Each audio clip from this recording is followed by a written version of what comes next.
Good morning friends. હવે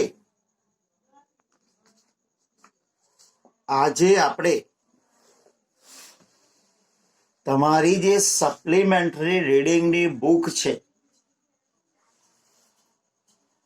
ગુજરાત સરકાર દ્વારા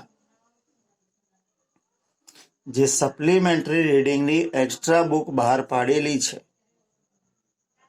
જેનું નામ છે ડોલ્ફિન. એ બુક હું તમને હમણાં બતાવું છું, પણ આપણે પહેલાં એની ચર્ચા કરી લઈએ કે વિદ્યાર્થી મિત્રો, તમારે 9, 10, 11, 12માં સરકાર તરફથી સપ્લિમેન્ટરી રીડિંગની બુક્સ આવે છે. 9મામાં છે ડોલ્ફિન, પછી 10મામાં આવશે બ્લેક બક. આજે આપણે ડોલ્ફિન શરૂ કરીએ છીએ. એના 12 લેસન તમારે છે. આપણે જેટલા બી અગત્યના લેસન છે એ આપણે ચલાવી દઈશું. આઈડિયા મને ત્યાંથી આવ્યો કે જ્યારે મને અમુક વિદ્યાર્થીઓએ પેપરલક્ષી જ્યારે પ્રશ્નો પૂછ્યા, ત્યારે એમાં જે સપ્લિમેન્ટરી રીડિંગમાંથી ક્વેશ્ચન આન્સર પૂછાય છે, એટલે કે તમને પેરેગ્રાફ આપેલો હોય છે અને એ જે પેરેગ્રાફ હોય એ પેરેગ્રાફ માંથી તમારે સવાલ જવાબ લખવાના હોય છે. એટલે આજે અહીંયા આપણે તમારી જે આ બુક છે ડોલ્ફિન, એ ડોલ્ફિનનો જે રીડ 2 છે એ શરૂ કરીએ છીએ.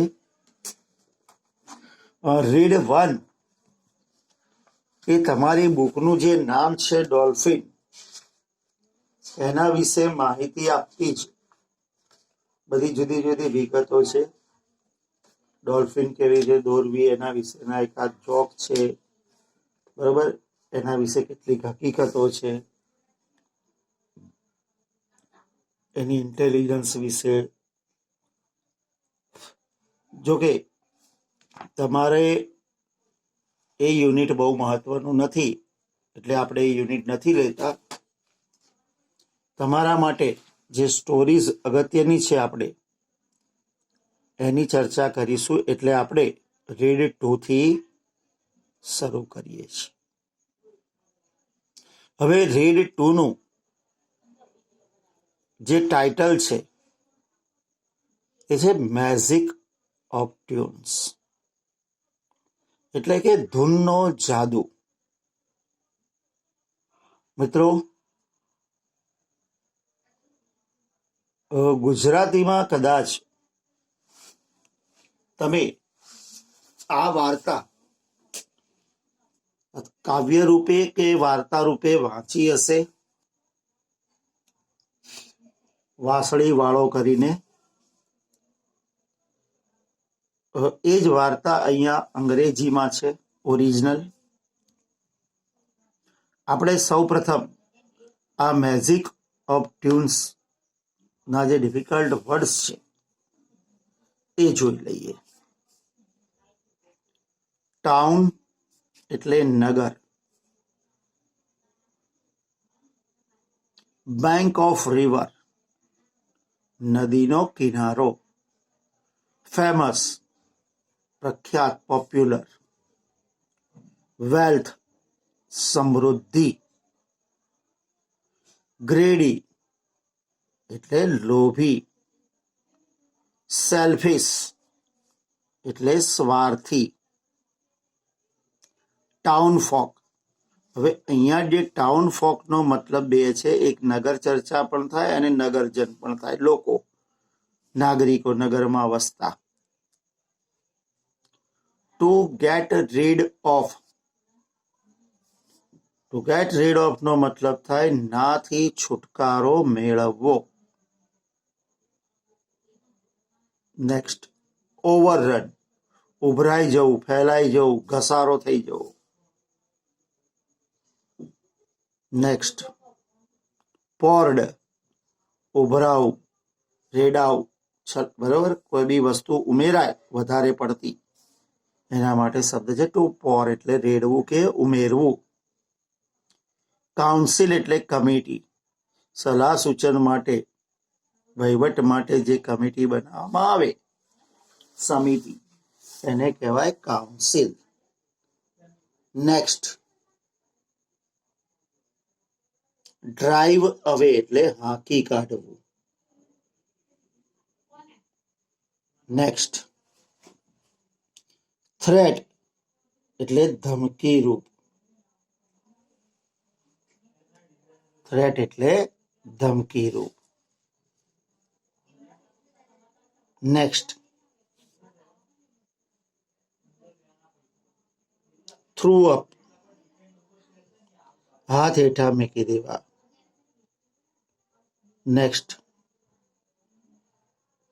ટ્રેપ્સ, છટકો, પ્રાણીઓને ફસાવા માટે જે છટકો ગોઠવવામાં આવે એને કહેવાય ટ્રેપ્સ.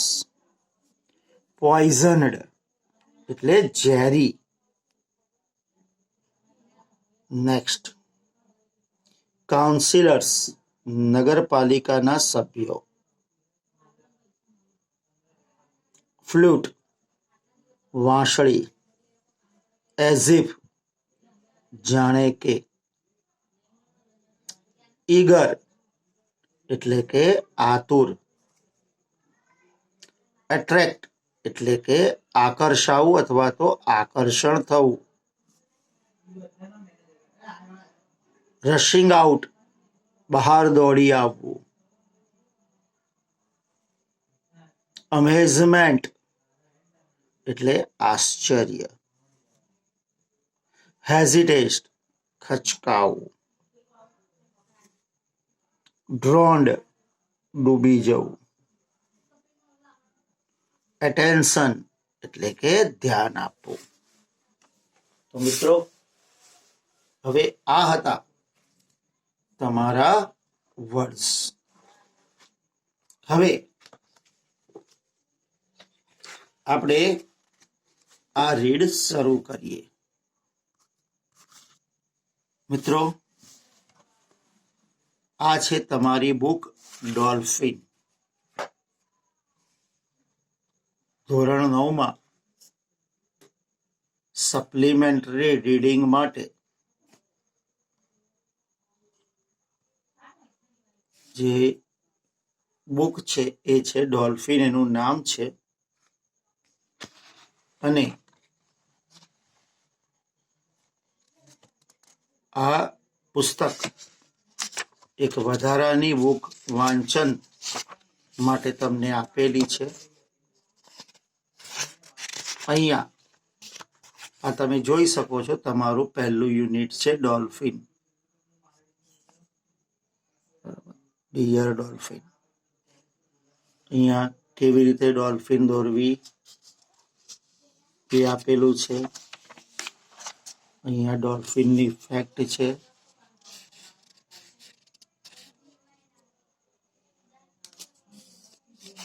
અહીંયા ડોલ્ફિન લેંગ્વેજ સમજી શકે, એમની લેંગ્વેજ કેટલી બુદ્ધિશાળી છે એ. અને અત્યારે ડોલ્ફિનનો શિકાર બહુ થાય છે એટલે એ ખતરામાં છે, એના વિશે આપ્યું છે. હવે મિત્રો, અહીંયા આ ડોલ્ફિન વિશેનો જે પાઠ છે એ પાઠ આપણે ચલાવતા નથી. આપણે રીડ 2 ચલાવવાનું છે.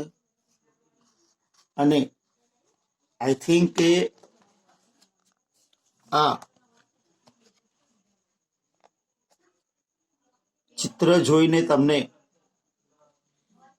એની સ્ટોરી 100% યાદ આવી ગઈ હશે કે મેજિક ઓફ ટ્યુન્સમાં જે વાંસળી વાળો આવતું હતું કવિતા, એના વિશે. તો હવે આપણે આ સ્ટોરી શરૂ કરીએ છીએ.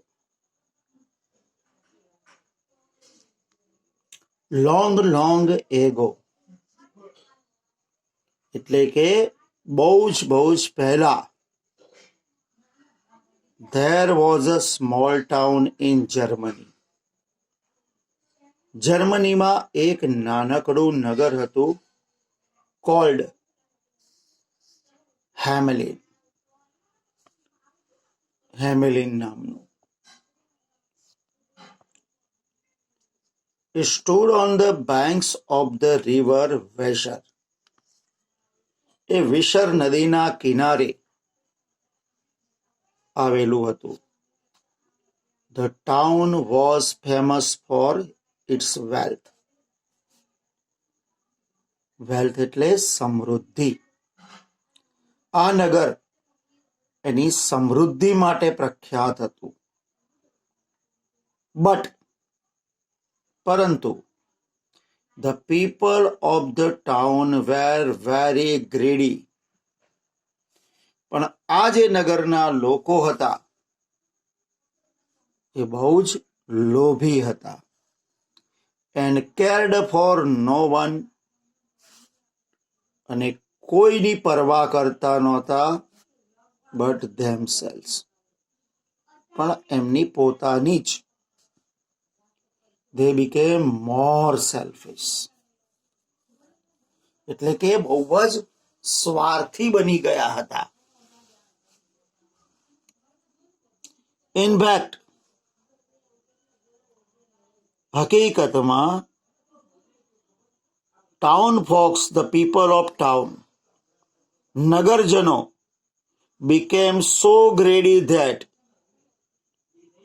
એટલા બધા લોભી બની ગયા હતા કે they decided to get rid of એટલે કયું છુટકારો મેળવવો, to be free from. એટલે કે એમણે નક્કી કર્યું કે આપણે છુટકારો મેળવી જઈએ શેનાથી? all their pets. એમના બધા પાળતુ પ્રાણીઓથી. one morning, એક સવારે, they took sticks. એ લોકોએ લાકડીઓ લીધી and drove away every dog and cats out of the town. અને એમણે બધા જ કૂતરા અને બિલાડીઓને નગરની બહાર કાઢી મૂક્યા. જે એમણે કૂતરાઓ પાળ્યા હતા, જે એમણે બિલાડીઓ પાળી હતી, એને નગરની બહાર કાઢી મૂક્યા.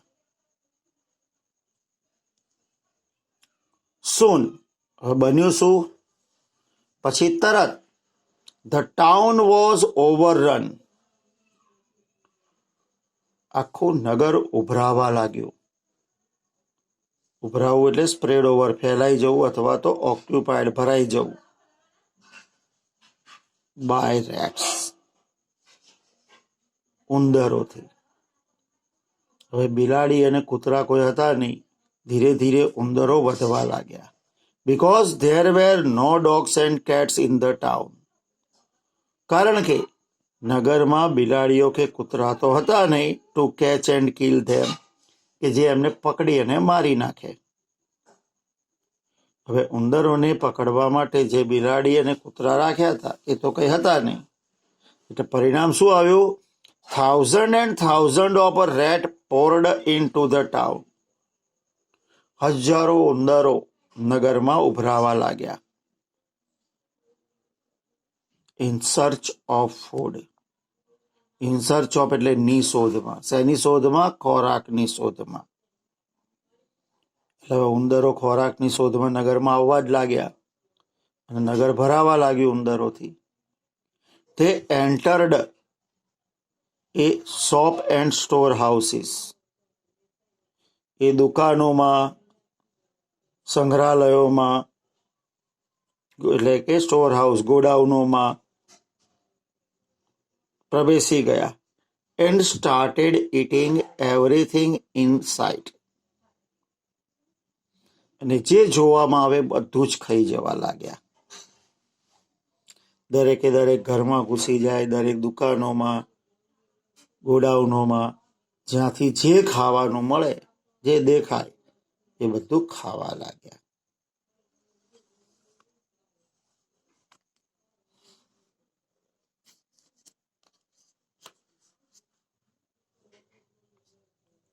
રેટ્સ રેટ્સ, ઉંદરો ઉંદેરો, ધ પીપલ સેડ, લોકોએ કહ્યું. We are tired of rates, અમે ઉંદરોથી થાકી ગયા છીએ. There are rates in our streets and rates in our houses, એટલે કે અમારી શેરીઓમાં પણ ઉંદરો છે, અમારા ઘરોમાં પણ ઉંદરો છે. There are big rates, little rates, એટલે કે અહીંયા મોટા ઉંદરો છે, નાના ઉંદરો છે. ફેટ રેટ્સ, જાડા ઉંદરો છે. થીન રેટ્સ, પાતળા ઉંદરો છે. બ્રાઉન રેટ્સ, ગ્રે રેટ્સ, એટલે કે ભૂખરા ઉંદરો છે, ચીકણી ઉંદરો છે. They are in the kitchens, તેઓ રસોડામાં છે. They are in the town halls, અને નગર હોલમાં પણ છે. They are in our pots and pans, અમારા ઘડાઓમાં ને વાસણોમાં છે. They are eat books,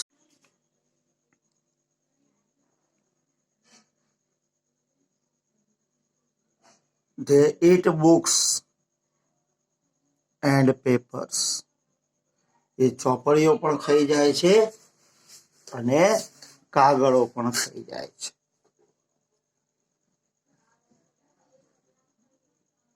what is the mayor doing, mayor શું કરી રહ્યા છે?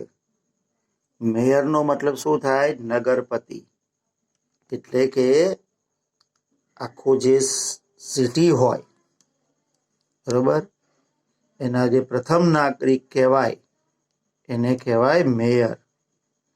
એટલે કે what is the mayor doing, mayor શું કરી રહ્યા છે?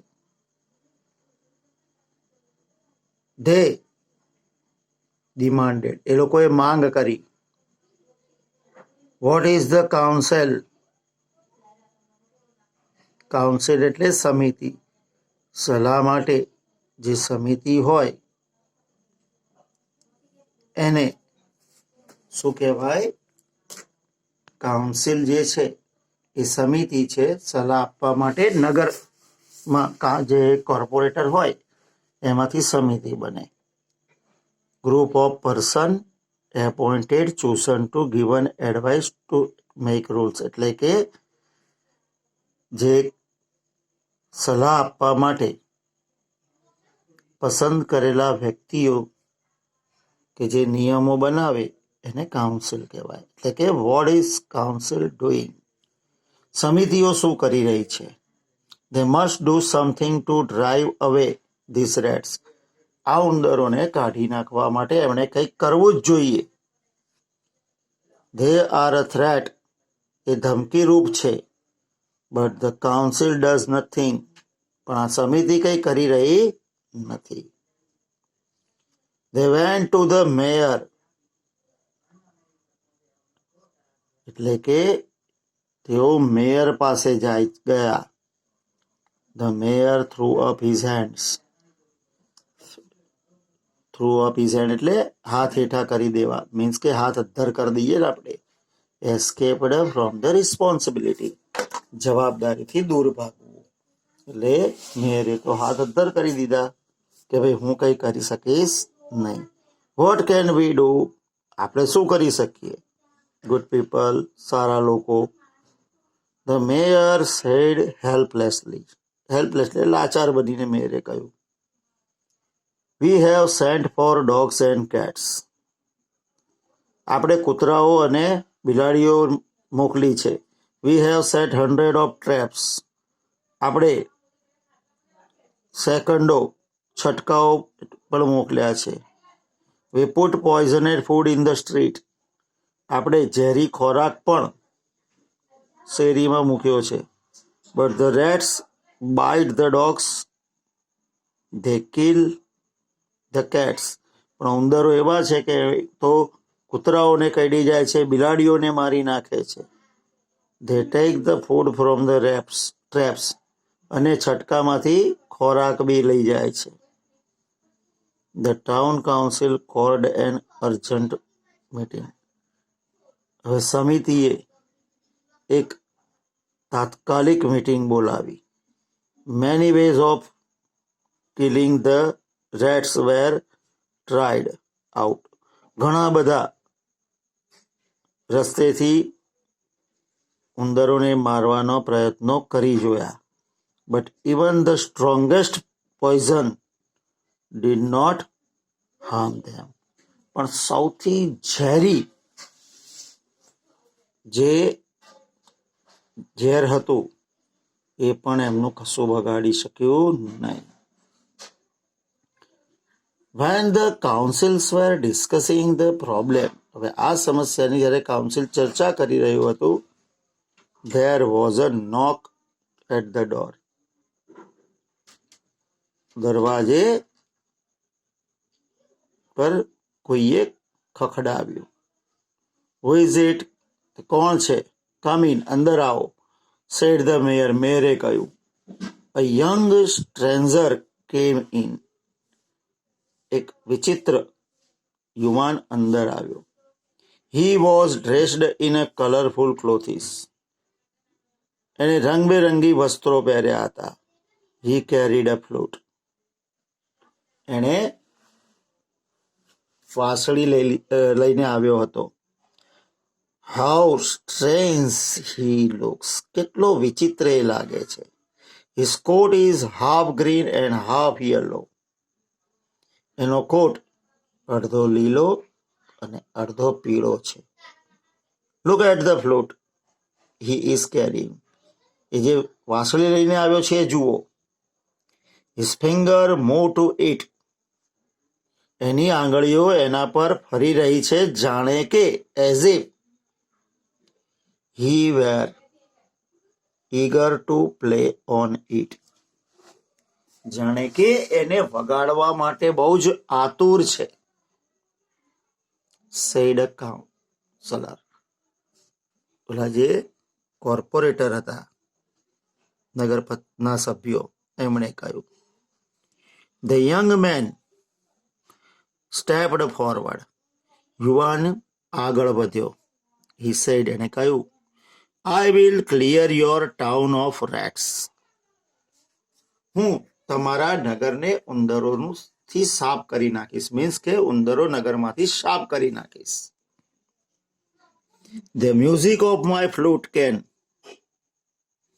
attract all living things. મારી વાંસળીનું જે સંગીત છે એ દરેક સજીવને આકર્ષે છે. If I drive away your rats, જો હું તમારા ઉંદરોને હાંકી કાઢું બધાને, તો will you give me 100 gold pieces?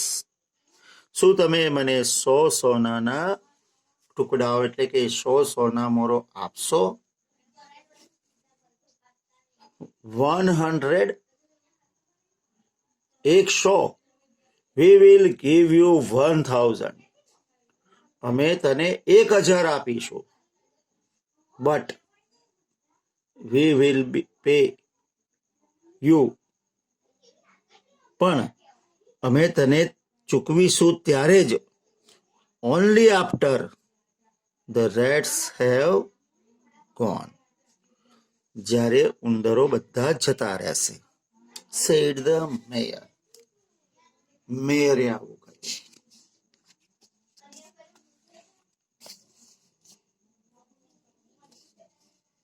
I want only 100, said the young man.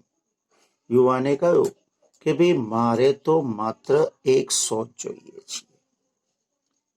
હવે મિત્રો આપણે અહીંયા અટકીએ છીએ. બાકીનો પાઠ આપણે નેક્સ્ટ લેક્ચરમાં ચલાવીશું. ત્યાં સુધી તમે એકવાર ફરી શબ્દો જોઈ લેજો. મિત્રો આ બુક વસાવી લેજો, કારણ કે આ બુકની કિંમત માત્ર 13.5 રૂપિયા છે. બજારમાંથી મળી જશે. સારી સારી વાર્તાઓ, કવિતાઓ તમને આમાંથી જાણવા પણ મળશે, અને સાથે સાથે આમાંથી તમારે પેરેગ્રાફ્સ પણ પૂછાય છે. તો ચલો મિત્રો, હું આપની રજા લઉં. આપણે નેક્સ્ટ લેક્ચરમાં મળીશું. Thank you very much. આવજો.